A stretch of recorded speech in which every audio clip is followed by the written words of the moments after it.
Welcome, ladies and gentlemen. I am Lanolin, and we are back with episode 111 of my modded Minecraft Let's Play series.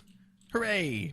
11111, so many ones. Anyway, what are we doing this episode? Well, if you were around last episode, you'll know that we took a little bit of time, or rather the whole episode actually, to create this bad boy. Something that allowed us to automate the complete production of all of our processors. Also, by the way, all of my circuits finally finished up, so now we just have redstone and a printed silicon just hanging out in here. I've done a little bit of effort as far as making things look a little bit better. I'm not totally done yet. I was mostly just kind of setting things up so I could create this big room right here. Hell yeah! So like I said, if you were around last episode, you'll also know that I said that we were going to work on automating some of the Ender IO machines that I'm really getting tired of manually accessing all the time. Now, I'm still going to leave the manual machines that I have because, every once in a while I am going to need to access something manually or, whatever. Do something really quick, whatever, manually. So these guys are going to stay here, just like, my charger stayed here just in case, I wanted to do something myself. I like having I like having access to a manual version of all the different machines. That was weird that I like to use. So anyway, the first thing I wanted to automate was the sag mill. However, I realized that I need to make sure that I can get power into this room because although these glass cables can transmit power to and from, transmit power around to take care of some things, they aren't necessarily powering anything that really requires too much. See, 3000 RF isn't really that much. However, that being said, these Ender IO machines are going to require a lot of power to run because I'm going to make sure that they all have those upgraded capacitors. So what I've done is kind of gone through and looked at my different options for conduits and know that most of right now, all the base power, like the main base power, uses these crappy regular energy conduits. Kind of sucks. Now, I have Ender energy conduits running right now out of the boiler power that we have set up, which would be really nice, but the Ender energy conduits are really expensive to make, and the boiler's pretty far away from that room.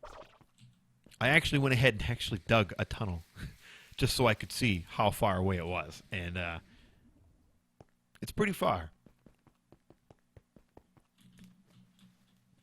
This isn't even it. Like, even when I get all the way to the end here, I'm still not all the way there. Like, I still need to actually tunnel to the left and then come out this way. So that is a lot. Although these guys do 20,480 RF a tick, meaning I would pretty much never need to upgrade them ever. This vibrant alloy is not cheap. Now, if I had all this stuff set up already, then yeah, I would probably do this. But I'm going to have to do all this manually, which I really don't want to do. So I think instead, I'm going to play it safe and stick with the enhanced energy conduit. Still pretty good. Pretty good max. 5,120 is more than enough, to be honest. Now, I'm still going to run it from here. However, I'm going to use the basis power that we've been using for quite a few different things.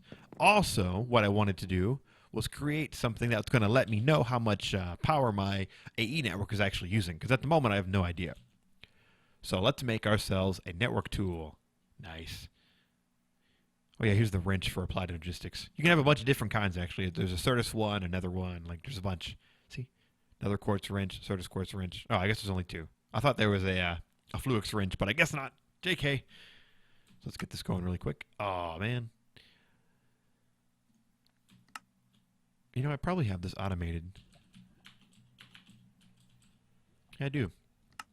It's probably going to give me the same error that I just had. Or maybe not. Why? Because we can auto-craft. Nice. Love it. So what was that network diagnostics tool? Or I guess just network tool. I could have sworn it used to be diagnostics tool, but oh, well, that's the name of the achievement now. Network diagnostics. Sweet. Craft the network tool. So yeah, if you right-click this guy onto the network, it's going to tell you how much power is actually being used by your system. We're not really using that much. 80 RF, or around 80 RF is what we're sitting at max at the moment. Oh, no, never mind. This is our stored power. My bad. By the way, if you didn't know that, you can actually make energy cells with applied energistics. These guys right here. They work similarly to the thermal expansion energy cells, just more so for for applied energistics. I like them. I've never used them personally, but they work similarly and seem kind of nice. And you can, of course, monitor how much stored power you have. This currently right now is fluctuating a lot because we don't really have much stored power. This stored power, per se, is probably just cables and internal buffers. But anyway, we can look through and see every single thing attached to our applied energistic system. So we can see how many blue smart cables we have, white smart cables we have, just regular smart cables. 203 glass cables. Oh yeah, and if you get tired of this thing, you can just push O and make it go away. There you go.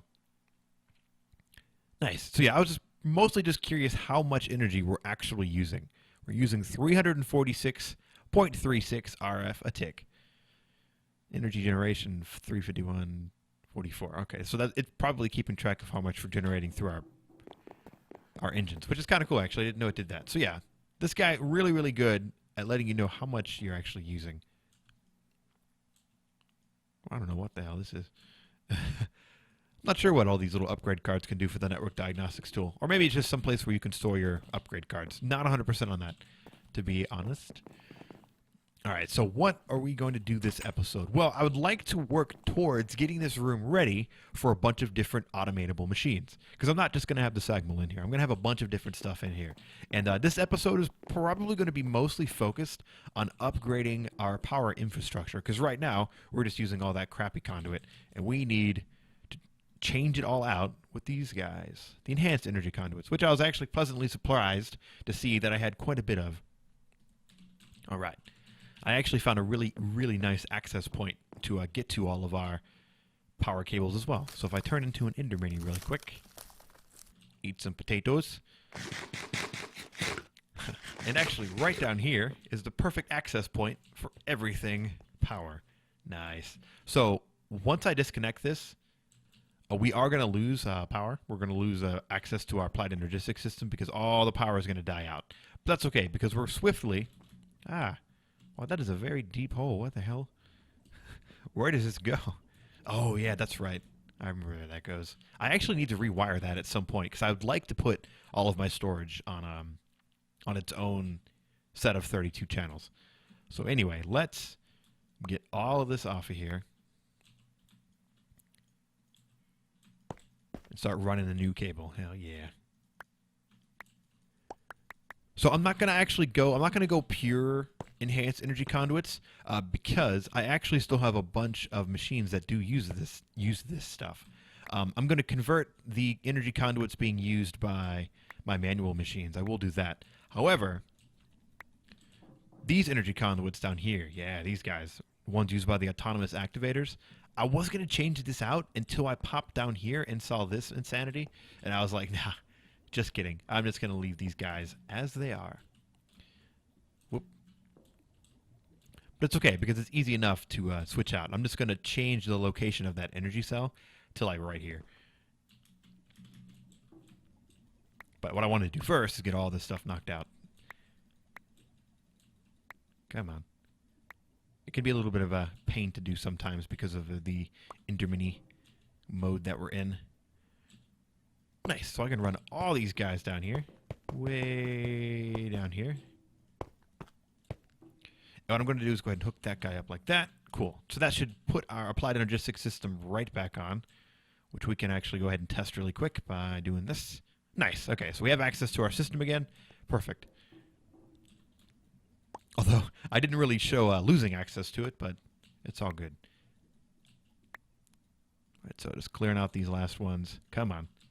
Come on, you Ender Mini bastard. Perfect. Okay, so energy cell can go ahead and go right there. Are you outputting? No. Now you are. Perfect. And then from here, I can take these guys and just run them like we were doing before. Hell yeah. Sweet. So with this upgraded, I'm now able to run this same cable way over to that room over there because, yeah, it wouldn't be... This isn't enough. Like, these just regular energy conduits don't actually send enough power. They only send 640 RF a tick. While that might be enough to power one machine at a time, if we start doing a big project where we're making a bunch of stuff at once, we might run into issues. So I figured it would be a much better and much wiser idea to just go ahead and upgrade it. No big deal. However, I'm not sure where exactly this needs to go. I think just this direction. Hey, here we go, because here's the area I dug out. Which has a zombie in it, naturally. Okay, so we can actually just ignore this area I dug out and just keep going this way. Oh, freaking gravel. It's so dark. Ah, we can see. Actually, I guess I can light it up here just a little bit. Not too bad. Alright, so coming out of this guy, we're going to go ahead and go this direction. These guys are going to go this way.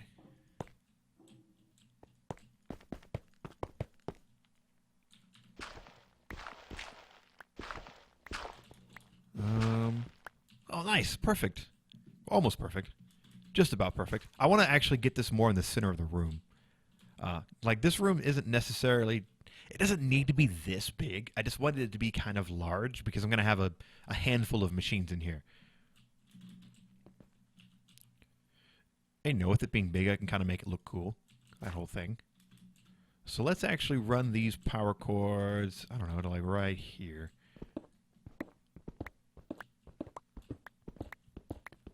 Or conduits, I should say. Proper terminology. Oh, man, I was so close. Only a little bit off.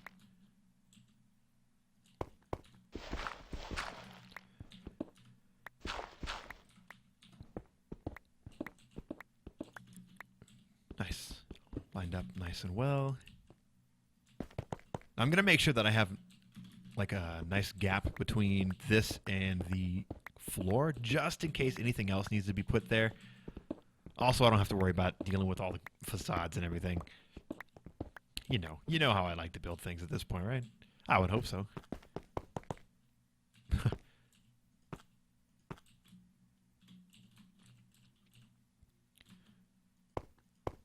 Nice, right on up.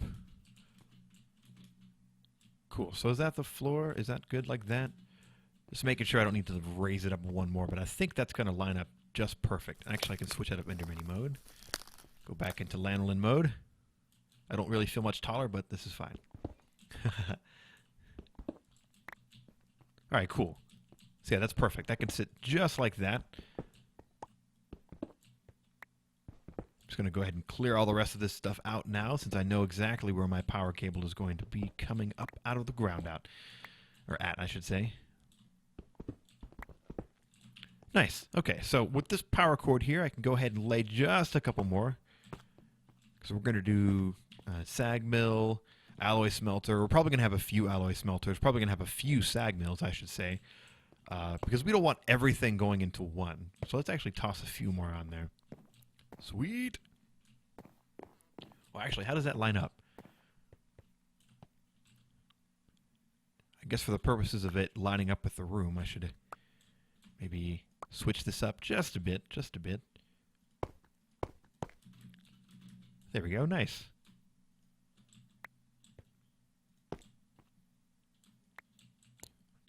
There. Hey, that looks pretty good. Cool. So we got our power all set up and ready to go. So let's clear out the inventory a little bit and get to making some stuff. All right. So with that guy sitting there, we can go ahead and start getting these machines set down.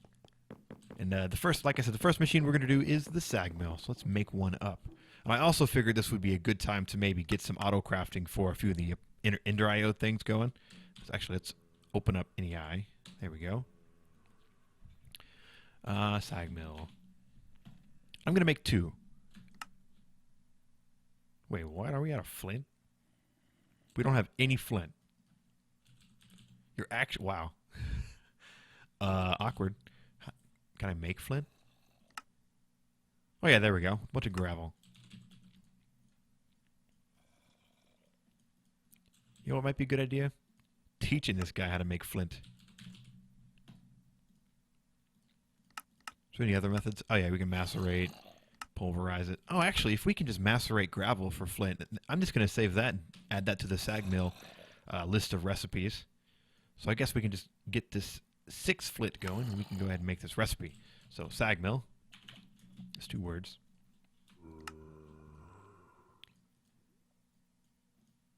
Bam, hell yeah.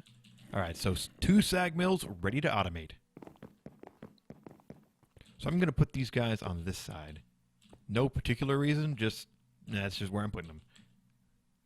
Nice. So they're going to fill up with power. I'm going to make capacitors for them because I want them to be as fast as possible. So they're going to have their octadic capacitors, both of them. But for now, they can just fill up. Filling up pretty quick, too. That's good. Good, good, good. Now, in the future, we will probably need to upgrade the base's power itself, but we should be okay for now. Actually, run around here. You guys are running, right? Yep, your power is quickly draining. You guys are... Okay, so this guy's kicked on a little bit to produce more fuel.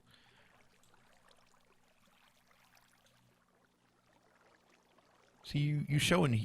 oh, no, never mind. You're going up. Good. Cool. Just making sure that everything's staying nice and stable. So I don't want things to kind of mess up as we're going, because then we'll have to stop and fix stuff. Yeah, so just double checking things as we go. Nice. So you're full on up, and you're full on up. Everybody's happy. Sweet. Okay, so the next step is going to be getting our applied energistics stuff over here. And it's going to be as easy as it's always been. We have this last line right here that we can use. So we should probably go ahead and use it. And I'm gonna set up a peer-to-peer thing as well, because again, I don't want to run a bunch of dense cable down there, and we're definitely going to be going way over that 8-channel limit. I mean, we're already going to be using 2 channels. Actually, I think we might be using 4. Because the interfaces can put stuff in. Can they pull stuff back out? I'm pretty sure they can pull stuff back out. But we're using at least 2 right now. So anyway, as we were, let's get ourselves some applied energistic stuff on over here. And we need those P2P stuff.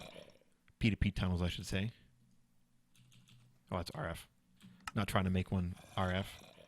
So 2 tunnels, as always. Gotta need an exit and an entrance. Need a little bit of dense cable just to start us off. And I guess to get us going as well. And all of our standard cables, which we are going to need quite a bit more of. So let me get like 40 of those. Wait, can't you make fluid? Oh, you can't make fluids. This is why we're working on this, so I don't have to do this anymore. So I don't derail the entire episode, so I can run down here and get this going. So what did I need? I didn't need too much. Dun, dun, dun. All right, should be good.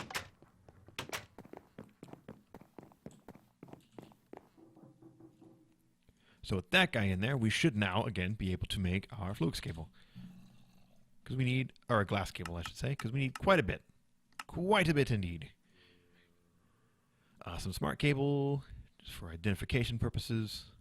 All right, so this is definitely cooking up some more pure stuff, so that's fine. We can set everything up in the meantime. Oh, also, we need that quartz to power everything, which I'll actually show you guys a different way that I ended up doing that from the previous episode. I was actually kind of happy with it. Well, I should say I was very happy with it because it worked. And it made things a little bit easier on me. So when I went to set up these signs, right, I noticed that before I had the quartz fiber cable coming up and around, and I couldn't put the sign there. So I was like, okay, well, I wonder if I can connect it to the one next to it without causing any issues. And yes, you can. Woohoo! All right, so while that stuff is cooking up, shouldn't take too terribly long, but a little bit of time it will take. We can toss our dense cable on there. Go ahead and color him. Oh, whoops. I did not mean to color that. I don't think it'll make a difference, though. I think it's all good. But yeah, definitely did not mean to color that guy. So we want you to be... Are you set on white? All right, nice. White. Peer-to-peer tunnel. Toss him on there like that. Hell yeah. Well, you know what? I should probably... I think I'm going to go... Ender mini status on this one. I don't know. I don't want to knock out this wall. I'm going to actually try and make it a little bit nicer in here, but it is kind of just like a maintenance room, so it's not a huge deal if it doesn't look super fancy. Let's go ahead and color these guys up so we don't have any weird issues.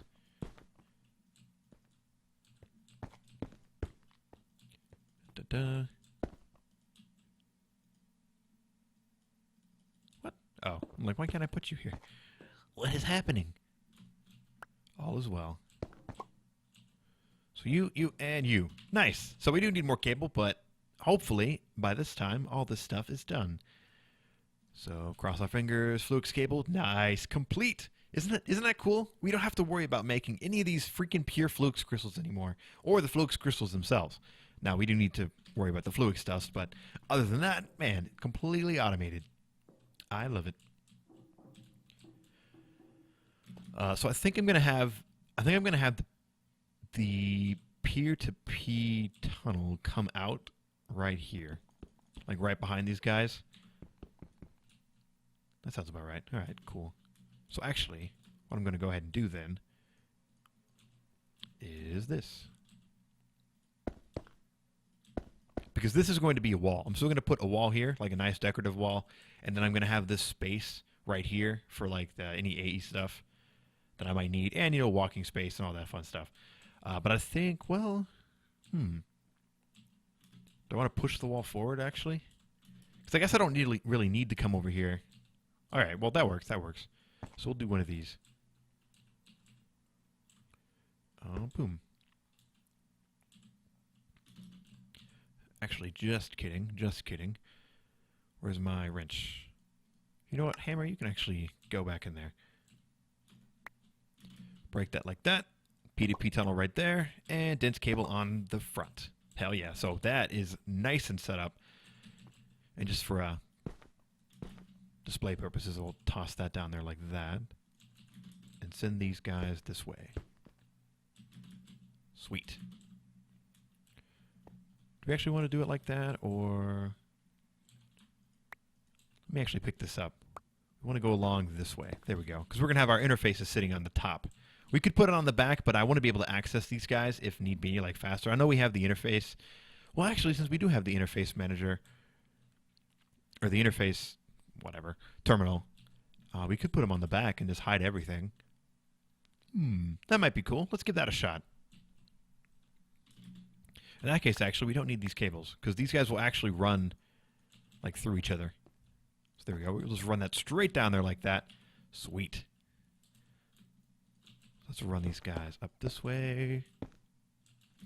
And once we connect these up, I think that'll be the end of the episode, though.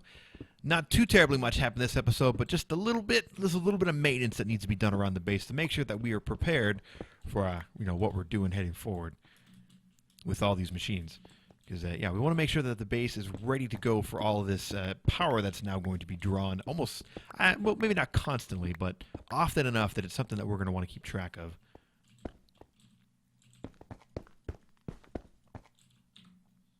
And I don't have to worry about too much. So that's why I went ahead and upgraded those cables.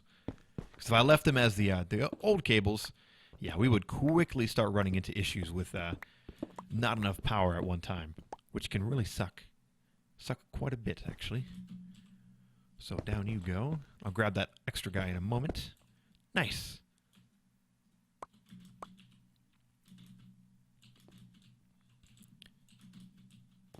Sweet. Okay, so with that finally sets up pretty much everything we need to do outside of getting our peer-to-peer network set up with this memory card. So let's do that, and then we can wrap up the episode. So as always, remember to clear that guy out with the shift right-click. Right-click on this guy. Oh, shift right-click on this guy to set the settings. And I'm actually going to quartz fiber this like that. So that should give us power. Although, actually, I don't think I need to do this. All right, maybe, yeah. Maybe I do. We'll leave it like that for now, just to be safe. So there we go. These guys should be all set up. We can connect this guy up like that. Device online.